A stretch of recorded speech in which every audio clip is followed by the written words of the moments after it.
Hello students. तो आज हम इस नंबर सिस्टम वाले चैप्टर का आगे वाला पार्ट करेंगे, जो कि इस चैप्टर का बहुत इंपॉर्टेंट पार्ट है।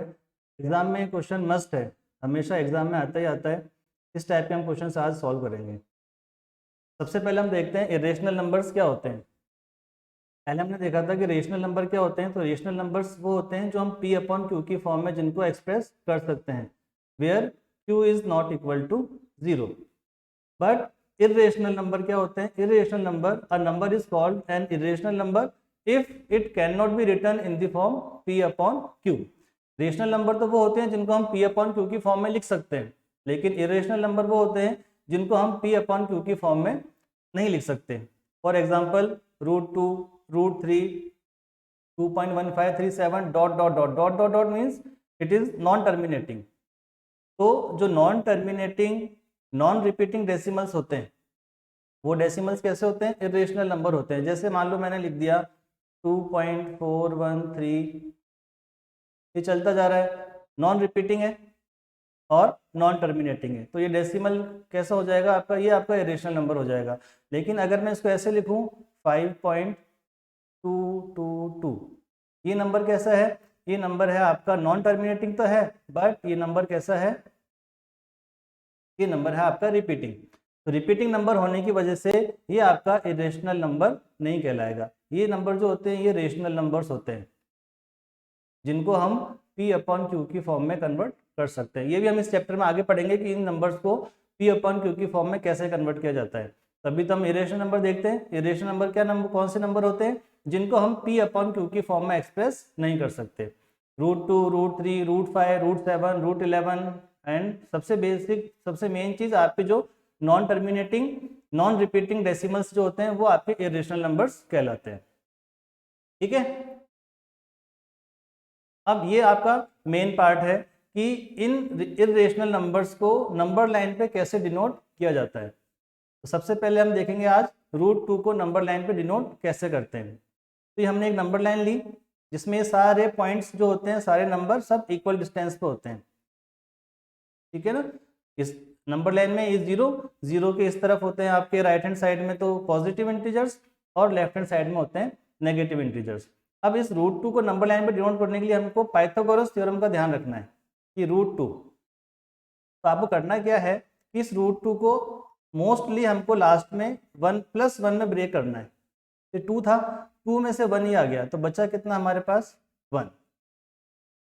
ऐसा क्यों करते हैं? देखो कि एक राइट ट्राइंगल है मान लो, इस राइट ट्राइंगल में पाइथागोरस थ्योरम के फॉर्मूले पे हम चलेंगे, उससे हम नंबर लाइन ड्रॉ करेंगे।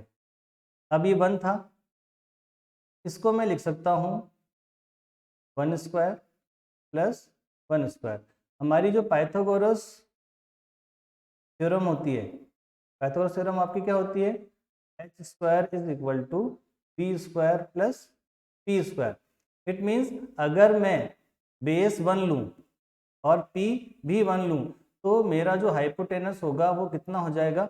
√2। इट मीन्स अगर ऐसा राइट ट्राइंगल है जिसका बेस 1 यूनिट है, परपेंडिकुलर भी 1 यूनिट है, तो उसका जो हाइपोटेनस होगा वो कितना हो जाएगा? √2 का हो जाएगा। इस कंसेप्ट को हम यहाँ ड्रॉ करेंगे और हमारा √2 नंबर लाइन पे रिप्रेजेंट हो जाएगा। अब कैसे होगा कि आपको राइट ट्राइंगल बनाना है, तो मेरे को यूनिट कितनी लेनी है? नीचे बेस 1, मैंने यहाँ पे a लिया और यहाँ पे b लिया, ये मेरा बेस हो गया 1, यहाँ से लेकर और यहाँ तक ये बेस 1 हो गया। अब यहाँ पे 90 डिग्री का एंगल बनाएंगे हम।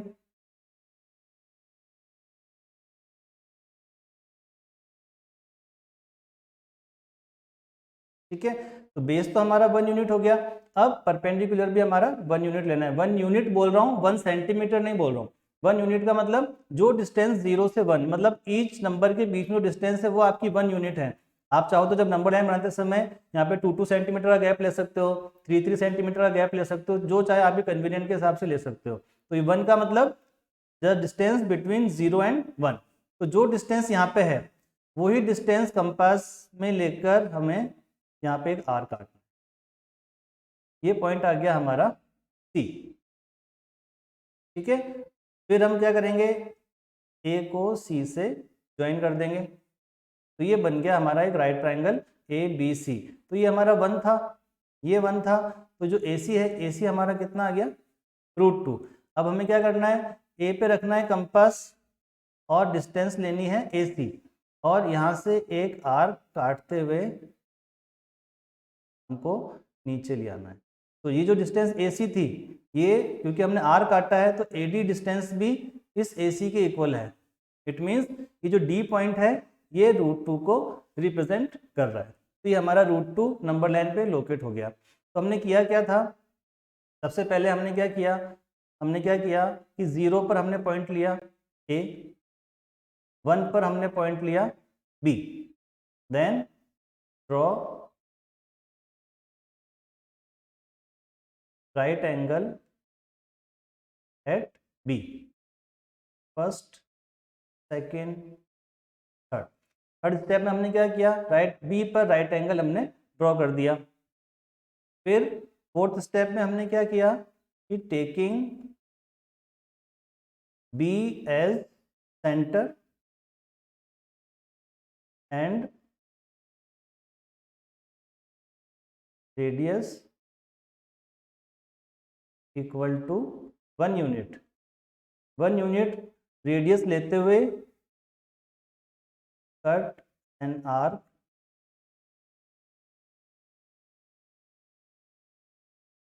On this angle and get C, और हमारे पास क्या आ गया C।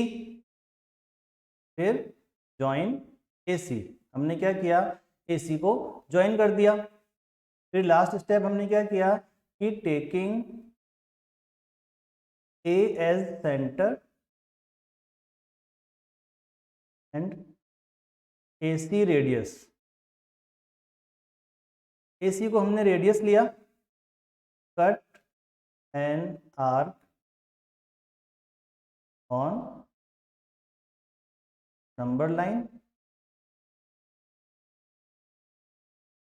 And get D। हमारे पास कौन सा पॉइंट आ गया D, तो ये जो D आया ये आपका D रिप्रेजेंट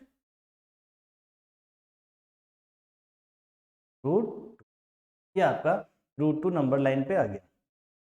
क्लियर है, कोई दिक्कत इसमें, कहीं कोई स्टेप समझ में नहीं आ रही हो तो आप पूछ सकते हैं, नहीं? चलो अब हम बनाते हैं √3 और नंबर लाइन। तो √3 को देखिए क्या होगा कि जब हम √3 को लिखेंगे, इसका मतलब देखो यहाँ पे होता है कि हम √3 अंक को बनाना है। तो √3 का मतलब क्या हुआ, अगर मैं इसको एक मैंने कहा था 1 लेना है, तो 1 में से कितना बचा यहाँ पे 2। इट मीन्स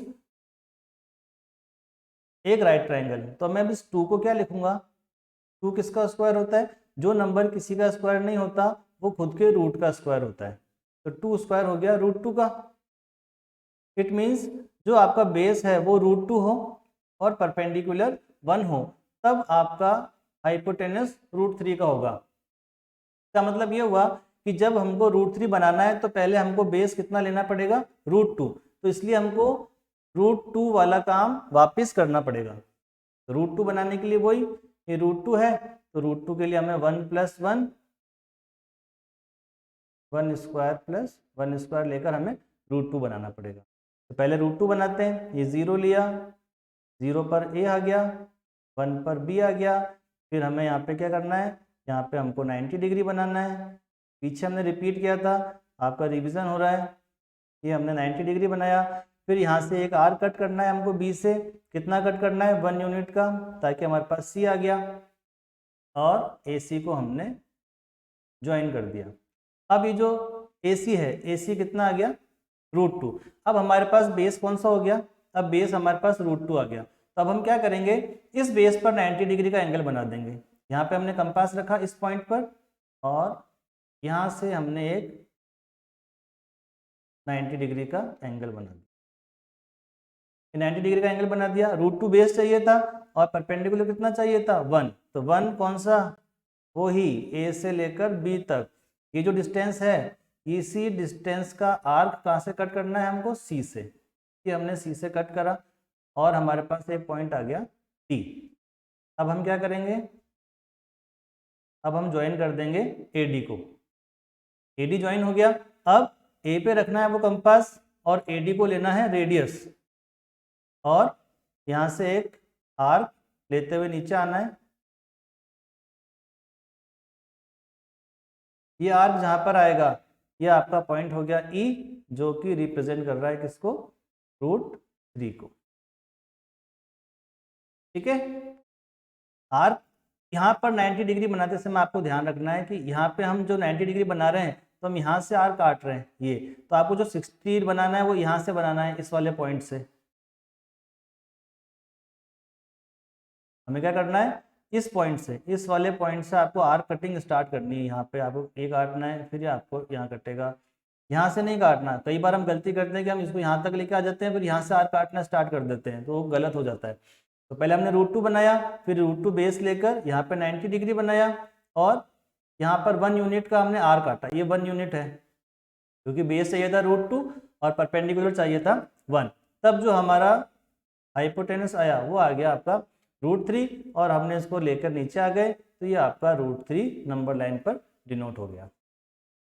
सारा खेल पाइथागोरस का है। ठीक है, चलो आगे देखते हैं एक और। अब हम देखते हैं कि हम √5 को नंबर लाइन पे कैसे डिनोट करेंगे। तो देखो, वापस वही काम करना है। क्या करना है, √5 को हम क्या करेंगे, √1 हमने अलग लिखा, तो यहाँ कितना बच गया, 4। तो 4 जो होता है वो क्या हो जाएगा, 2 का स्क्वायर, और 1 जो है वो हो जाएगा 1 का स्क्वायर। इट मीन्स अगर एक राइट ट्रायंगल ऐसा बन जाए जिसमें बेस हो 2, परपेंडिकुलर हो 1, तो जो हाइपोटेनस होगा वो √5 को डिनोट करेगा। तो अब अपना ये 0, यहाँ पे हमने a ले लिया। अब बेस कितना चाहिए हमको, 2, तो हम कहाँ तक आएंगे, 1 और ये 2। अब हमने B पॉइंट कहाँ पे लिया, B पॉइंट हमने लिया 2 पर। अब जो 90 डिग्री बनाना है वो हम कहाँ बनाएंगे, 2 पर, क्योंकि बेस हमको पूरा चाहिए ये वाला, तो हम यहाँ पर 90 डिग्री बना देते हैं।